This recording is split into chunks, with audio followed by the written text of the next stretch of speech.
თქვენ მაყურებელს და ეს რაც მოხდა არის მე მგონი მესამეჯერ როცა ქართული ოცნება ალტიფოს დღის წესრიგს დააჭდა. იმიტომ რომ ალტიფომ დაიწყო ეს რაღაც ესეთი გაღუვება, ხალხის ნეგატიური ემოციების მიგრანტების წინააღმდეგ, თან ქვეყანა ჩვენ არანაირი პრობლემა არ გვაქვს შემთხვევაში ჩემს. ანუ მართლა არანაირი პრობლემა არ არსებობს. გასაგებია რომ ვიღაცები მოდიან, ვიღაც სტუდენტები მაგალითად სწავლობენ ინდოეთიდან ბევრი ან რა ვიცი ვიღაც შეიძლება ტურისტული ქვეყანა ვართ ბოლოს და ბოლოს. ჩვენთან რა ვიცი მილიონობით ადამიანი უნდა ჩამოდიოდეს. აი ერთ ფლორენციაში რამდენჯერმე უფრო მეტი ადამიანი ჩამოდის ერთ ქალაქში იტალიაში ვიდრე მთელ ჩვენ ქვეყანაში. და ჩვენ რომ მართლა ტურისტული ქვეყანა გავხდეთ ზაფხულში აქ უნდა თბილისში ქართული შეიძლება ვერ გაიგო. ასეთი სიტუაცია დადგება. თუ ტურისტული ქვეყანა ვართ. ან ტურისტი რო ჩამოდის და ადგილობრივმა გიდმა რო არ იცის მაგალითად რა ვიცი გერმანული ან ივრიტი არ იცის ან რაღაც აი ხო და იმას რო დახვდეს რაღაც ებრაელი გიდი ან გერმანელი გიდი ეს ხო ტურისტის უკეთესია ტურისტი ხო უფრო კმაყოფილი წავა ხო უფრო მეტ ფულს დახარჯავს სასტუმრო მეტ ფულს იშოვის რესტორანი მეტ ფულს იშოვის მაგრამ ყოველთვის მოიძებნება ის ადამიანი ვინც არაკვალიფიციურია აი მაგალითად გერმანულ გიდთან ან ინსტრუქტორთან ფილამურების წააგებს კონკურენციას ვიცი პაკისტანელ სტუდენტთან წააგებს კურიერად მუშაობაში ვიცი სოფხედიდან ჩამოსულ ტაქსისტთან წააგებს ტაქსისტობას და უკმაყოფილო იქნება და ვინაიდან ის ხალხი ვინც უკმაყოფილოა და სამსახურს კარგავს ისინი ყველაზე ხმაღლაყვერიან ხოლმე მათი დაკმაყოფილება ყველაზე მარტივია პოლიტიკურად აი ცუდი პოლიტიკოსი უსინდის პოლიტიკოსი ასე იქცევა იმიტომ რომ ტაქსისტი ან კურიერი ყვირის შენ უგზალავ მუშაობას, ტაქსის ამის გამო შეიძლება სამსახური გაუშვდეს, მაგრამ მომხმარებელი მიიღებს უარეს სერვისს, ან უფრო ძვირ სერვისს. ტყუილად ხარ მუშაობს იქ პაკისტანელი ან რა ვიცი რომელიღაც სხვა ადამიანი ჩამოსული ჩვენ ქვეყანაში, იმიტომ რომ უფრო იაფად თავაზობს თავის შრომას, ხო? იაფად თავაზობს, ესე იგი მომხმარებელი საბოლოო ჯამში ან უკეთეს სერვისს იღებს, ან უფრო იაფ სერვისს იღებს. სხვა შემთხვევაში რო არ იყოს უარეს უაზრებდეს, კონკურენტები დაიქირავებდნენ ქართველებს. და საბოლოო ჯამში ტურისტი მიიღებს უარეს სერვისს, იმიტომ რომ უარესი გიდები გვეყოლება ამის გამო. ტაქსი გაძვირდება, თან მერია ხო ისეაც გააძვირა თბილისში ტაქსები, თეთრი უნდა იყოსო, ლიცენზიები. ხა კიდე ძღოლების რაოდენობა შეამცირდეს და კიდევ უფრო გაძვირდება. და აი ასეთი მანქანის ასაკიც ხო, ანუ კი, აი რო შეხედოთ ყველაფერი მიმართული იმისთვის, რომ საბოლოო ჯამში რიგითი მოქალაქე უფრო ცუდად ცხოვრობდეს. უფრო ძვირს იხდიდეს ტაქსიში, იმიტომ რომ ჯერ ტექდათვალიერებაო, მერე ფერიო, მერე ასეთი მანქანაო, ისეთი მანქანაო, ასეთი ლიცენზიაო და ეხლა ტაქსისტიც უნდა იყოს, რაღაც განსაკუთრებული უნდა იყოს და აი წარმოიდგინეთ, რომ აქამდე ჩვენი როგორ მოძრაობდით, რომ პირობითად ინდოელი კურიერს ემსახურება ქართველს. და ეხლა ქართველები უნდა მოესახურონ ინდოელ სტუდენტს.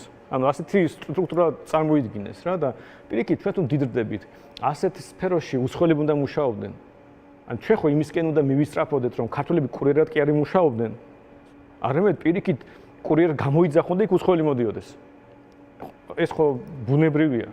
მაგრამ არა, როგორც სოფელში როტოვებენ ხოლმე და მე ყოველ წელს სუბსიდიაზე შესმული ხალხი და სულ მთავრობას ეხვეწებიან რომ ფული მოგვეცით და რაღაცა საწარმოებრივად არავის არ ჭირდება. და უბრალოდ მთავრობა შეწყის და გადაყრის მერე, იგივე ხდება ახლაც ხალხს აიძულებენ იმუშაონ ისეთ პროფესიებში, რომელიც იდეაში პერსპექტიული არის. და რა ვიცი, გავა რამდენიმე წელიწადი და საერთოდ ისინი შემოვა ავტონომიური მანქანები უკვე ამერიკაში დადიან. სულ რამდენიმე წლის ამბავია და არავის არ დაჭირება ტაქსისტი. და ამერიკაში უკვე დაფრინავენ დრონები, თავისუფლად ჩამოვაქვთ და არც არავის არ ჭირდება კურიერი აქ. ანუ ეს უკვე გარდაუვალია და იმისათვის რომ ჩვენი მოქალაქეები შევაჩვიოთ იმისთვის რომ უფრო მაღალკვალიფიციური პოზიციები დაიკავონ, ინვესტიცია ჩადონ საკუთარ თავში, ჩვენ ვაიძულებთ ახლა დაკავდნენ პროფესიით, რომელიც მკვდარი პროფესია უკვე თითქმის, ან ძალიან ცოტა ადამიანი იქნება დაკავებული და რაღაცა ძალიან ძვირიანი ტაქსი იქნება თუ ადამიანს გამოიძახოს. რო დავაკვირდი სანდრო მათ შორის სოციალურ ქსელში სიმართლე გითხრა, არ ვინახავს ბევრი რაღაცა ესე ვთქვათ უკმაყოფილო ან ნეგატიური კომენტარი. პირიქით მე ვნახე რომ რაღაცა დღესასწაულებით იყო ეს გადაწყვეტილება საზოგადოების რაღაცა ნაწილისთვის, ხო? ეს არის სტანდარტული პრობლემა დემოკრატიის. ხალხი, რომელიც ზარალდება, ვერ ხვდება ხოლმე ამას. იმიტომ რომ ვისაც ეს შეეხო, ვინც კურიერი იყო და ხა სამსახური მეტ ფულს იშოვის, იმას უხარია. ის ყველაზე ხმამაღლა ყოლის რა კარგია. მის ახლობლებს შეიძლება უხაროდეთ. მაგრამ ვინც ზარალდება, ვერ ხვდება ამას.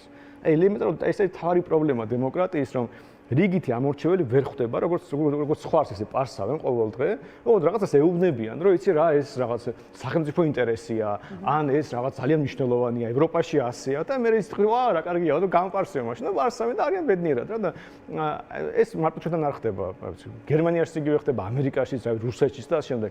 ზოგადად ეს პრობლემაა, რომ ამორჩეველი ვერ ხვდება, როგორ იპარსება. და ვინაიდან ვერ ხვდება, რა ვიცი, უკვე ესეთია მთავრობის ადგილზე ძალიან რთულია ამ ცდებას გაუძლო და არ გაპარს. კი ბატონო.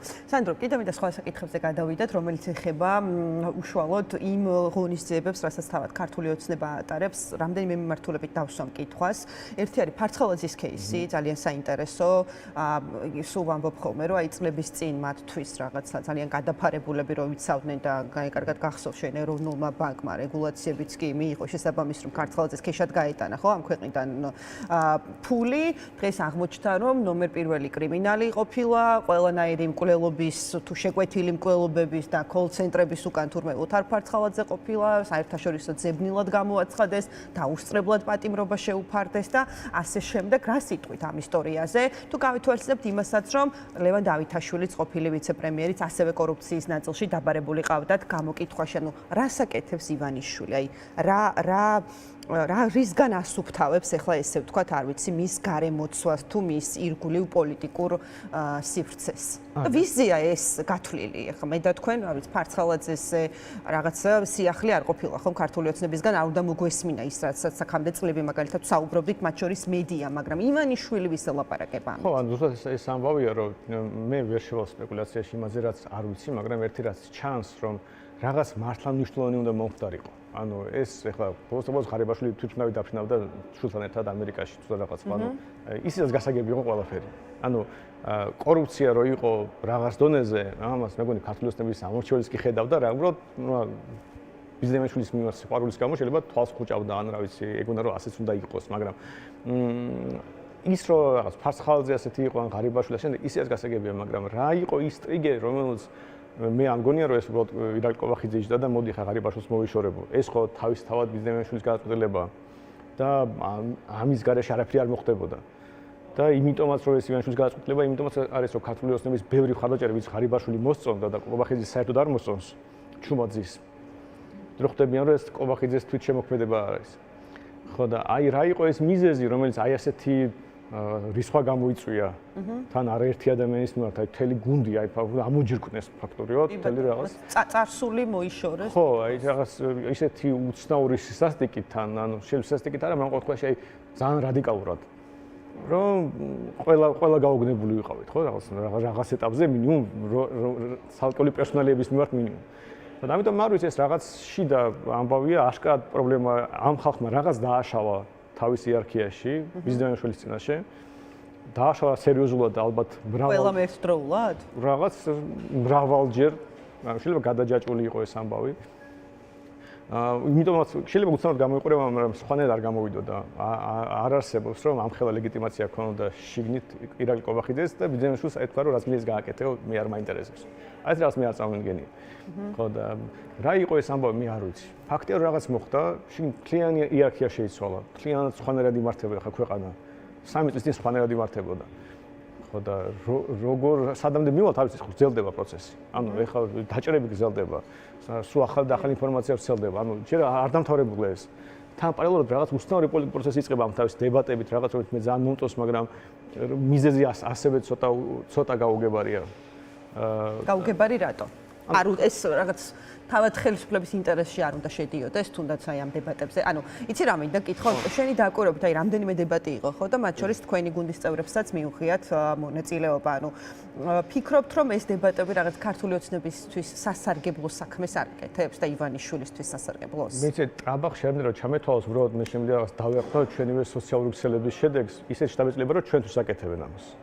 აი უბრალოდ მე ვერ დავინახე სხვა ვინ იგებს ამ პროცესისგან ჯერჯერობით, იმიტომ რომ ჩვენს იგეთ ოპოზიცია ფაქტობრივად არ იღებს მონაწილეობას, ან რაღაც უცნაურად იღებს მონაწილეობას, აი რაღაცას გახარები რაღაცას რომ იყვირიან ან გაიქცევიან, მე ისე ვიღებენ დღეს იქნებიან დებატებზე, სადაც არ არიან დებატებზე, ვერ გაიგებ რა უნდა საერთოდ.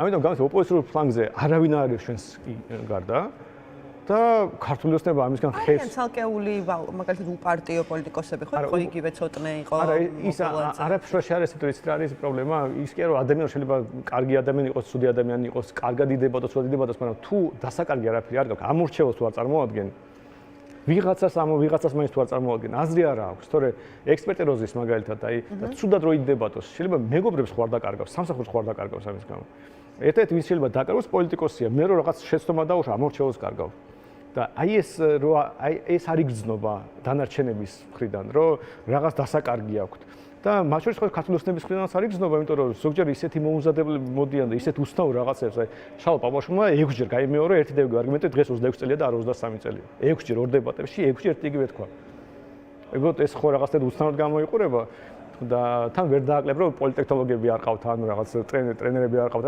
რაღაცას ვერ მოემზადებოდნენ ამიტომ მე არ ვიცი მე მომწონს რაც ეს პროცესი მიდის კიდე საზოგადოებრივი მაუწყებელი მე მგონი ამატებს დებატებს და რაც უფრო მეტი მით უკეთესი ყველანაირ დებატებში მივიღეთ მონაწილეობას იმედია რომ ზაფხულამდე მაინც გაგრძელდება ეს ყველაფერი თვლის მომდე არა მაგრამ რომ შადღაც შეწყდება მაგრამ ეს რაღაცას გავს უკვე აი რაღაც პოლიტიკურ პროცესს გავს რომელიც რა ვიცი ოკეი შეიძლება ჩვენ ამით ხეიროთ მაგრამ იმედია რომ სხვები ჩაერთვებიან მე მგონი უბრალოდ აი დანარჩენმა ოპოზიციამ მაგრამ ეს ხო თავად მათ წამოიწყეს მათ შექმნეს ესე იგი რაღაც სარგებელი უნდა ნახონ აქედან ოფისის კამათოთხომია აი ყველა ნაწილი ჩვენ თანამშრომლების და მეგობრების ამბობენ რომ აი რაღაცა ჩაფიქრებული აქვს რაღაც ჩაფიქრებული აქვს აი ჩაფიქრებული კი აქვს მაგრამ ან ცდილობდე რომ რაღაცა ჯანსაღი რამდენად შეიძლება ეს იყოს მაგრამ პოლიტიკური პროცესის ესე ვთქვათ იმიტაცია შექმნა ერთი მხრივ და მეორე მხრივ კანონს იღებდა თუ არ მაღიარებს 3 წლის ციხეში გიშვებ ეს ხომ ერთმანეთთან წინააღმდეგობაში მოდის ალბათ დამეთანხმები კი მაგრამ ეს არის პოლიტიკური პროცესი დებატები არის პოლიტიკური პროცესის მთავარი